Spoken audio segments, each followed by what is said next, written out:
Hello friends, അപ്പോൾ എല്ലാവരും Sunday ഒക്കെ ആയിട്ട് സുഖമായിരിക്കുന്നല്ലോ അല്ലേ? ഞങ്ങളും സുഖമായിരിക്കുന്നു. സൺഡേ ആയിട്ട് ഞങ്ങൾ രാവിലെ ചർച്ചിലൊക്കെ പോയിട്ട് വന്നു കേട്ടോ. പിന്നെ കുറേ കാര്യങ്ങളൊക്കെ ഞങ്ങൾക്ക് ചെയ്യാനുണ്ടായിരുന്നു. സൺഡേ ആകുമ്പോൾ കുറേ കാര്യങ്ങളൊക്കെ ചെയ്യാനുണ്ടാവും. തുണിയലക്കും പരിപാടിയൊക്കെ ആയിരുന്നു.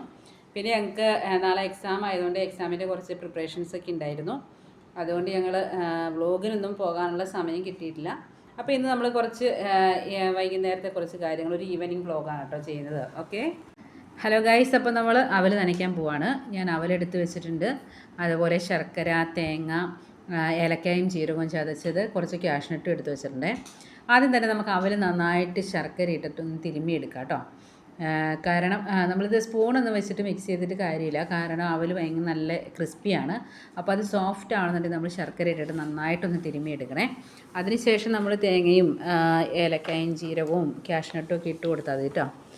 കാഷ്നട്ട് ഇടണം നിർബന്ധമൊന്നുമില്ല. പിന്നെ പിള്ളേർക്കൊക്കെ കൂടുതൽ ഇഷ്ടമായതുകൊണ്ട് ഞാൻ കാഷ്നട്ട് ഇട്ട് കൊടുത്തതാണ് കേട്ടോ. കാരണം കാഷ്നട്ടൊക്കെ തേങ്ങയൊക്കെ നന്നായിട്ട് ഇട്ട് കൊടുത്താലാണ് ഇവർ അധികം അങ്ങനെ കഴിക്കുകയുള്ളൂ. അല്ലെങ്കിൽ പിന്നെ അത്ര വലിയ താല്പര്യമില്ല. പിന്നെ എളുപ്പത്തിന് ഞാൻ വൈകുന്നേരം ഉണ്ടാക്കാൻ വേണ്ടിയിട്ട് അവർ നനയ്ക്കാമെന്ന് വിചാരിച്ചു. അതുകൊണ്ടാണ് കാഷ്നട്ടൊക്കെ ഇട്ടത്. അപ്പോൾ ഇതിനിടയ്ക്ക് ഞാൻ ചായയും കൂടെ റെഡിയാക്കുന്നുണ്ട് കേട്ടോ. അപ്പോൾ നമ്മുടെ അവൽ ഏകദേശം നനച്ചെടുത്തിട്ടുണ്ട്. അപ്പം ഞങ്ങൾ ഇനിയിപ്പോൾ ചായ കുടിക്കാൻ വേണ്ടി പോവാണ് കേട്ടോ. അപ്പോൾ നമ്മുടെ വീഡിയോ ഇഷ്ടപ്പെട്ടാൽ ലൈക്ക് ചെയ്യണം, ഷെയർ ചെയ്യണം, കമൻറ്റ് ചെയ്യണം. അപ്പോൾ ഓക്കെ, ബൈ.